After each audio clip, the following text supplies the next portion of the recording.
Hi. So recently my 300th subscriber, Osas Dude, requested that I do a Q&A video, and unfortunately this is going to be a bit tricky because I don't have enough social interaction on my channel yet.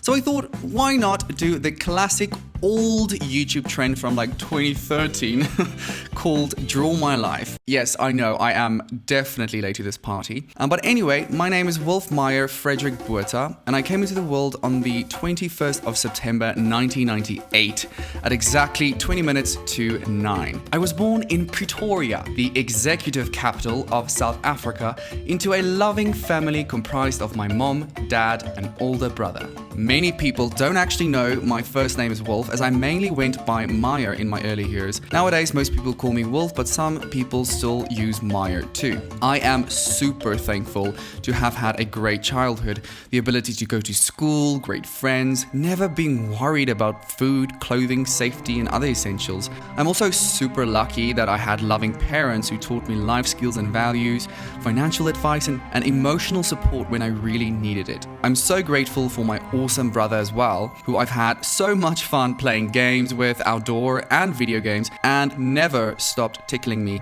To this day, I am very ticklish, and I hate it when someone tries to even come near my neck or under my arms. Please stop. Anyone.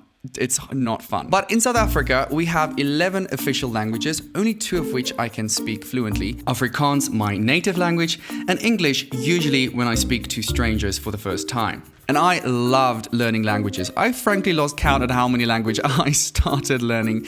Spanish is the 3rd language that I know best. Not very well though, more of a kindergarten level. And Zulu, which is the most common South African language, but it's definitely tricky. Speaking of kindergarten, mine was called the Little Fishy School.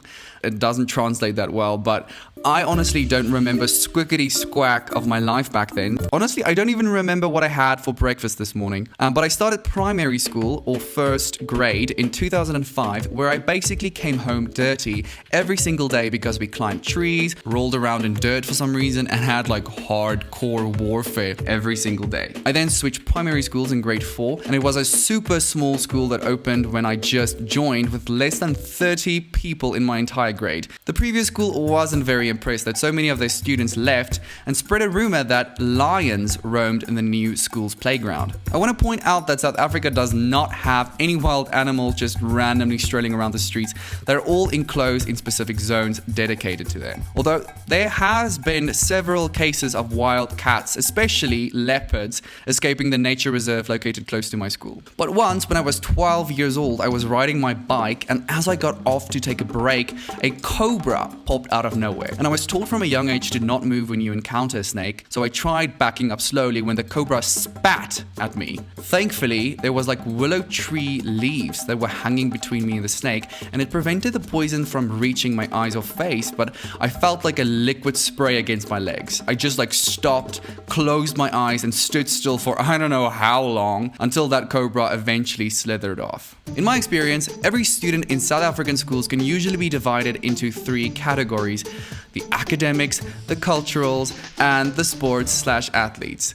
I was mainly a cultural guy, and I loved to sing, play piano. I performed in a few plays too, and I was once a parody version of Lord Farquaad from the Shrek movie. Then came high school, which was okay, although I never want to go back. But the teachers were very skilled and passionate, and our principal was amazing. Occasionally, he got the whole frickin' school free ice cream cones. Schools in South Africa are strict, sometimes ridiculously so. I got in trouble mainly because my uniform wasn't tidy, my hair was too long, or the fact that I threw carrots at people. Yes, you heard that right. It was a big thing in my school for some reason, so big that they actually created a new disciplinary rule to punish those who threw carrots. And I'm not talking about full-size carrots though, that would probably kill people, but just those little baby carrots you buy pre-cut from the store. But even these actually hurt people, so please don't do this. So that what we did, it was stupid. But I remember this one time, one of my classmates threw an actual full-sized apple down 2 stories, and it rebounded against a pot into a teacher's shoulder. Luckily, she was okay, but that classmate I never saw again. Of course, high school would not be complete without some lovely puberty, and I, unfortunately, was the ambassador of bad skin. I had extremely severe acne, which, it doesn't seem like a big deal, but it really hurt my self-esteem at the time. If you've had acne yourself, the experience is a lot worse than what other people perceive it to be. I thought people disliked or even hated me solely because of the temporary appearance that I had, but really, most people don't mind. Sure, you'll get the occasional insult or even full-fledged bullying, but knowing that it was temporary and keeping in mind that it doesn't change like who you are at all, just helped me keep going. Kept me humble for sure, and I felt more open-minded and not to judge something or someone simply because they're different than you.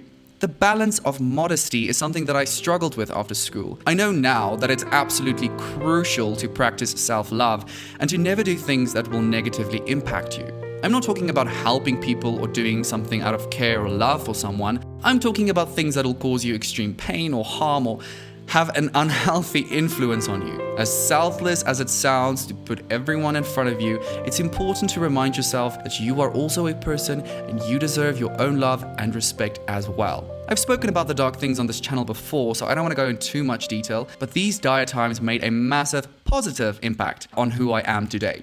I was very confused though after school, like what I wanted to be and become and who I am. Things like programmer, doctor, scientist, architect, soldier, and even working on a yacht were all things that I attempted after school, and none of these jobs gave me the same satisfaction that performance comedy and making films gave me. So I stopped what I was doing and I volunteered for a few short films as a crew member, which escalated to me working on a farming TV show for a while, and then I was an art director for a feature film, and I finally started my own YouTube channel all the way back in 2017, which was originally called The Bucket Vlog and was based on bucket list content.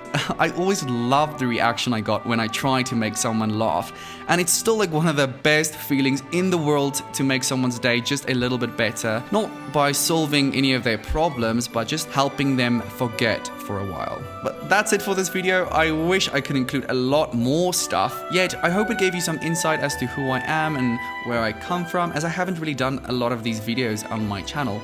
But subscribe if you'd like to see more cheesy nugget videos every single week, and feel free to ask me anything down in the comments below and I would be happy to answer. Thank you so much for watching, stay safe, and I'll see you next week.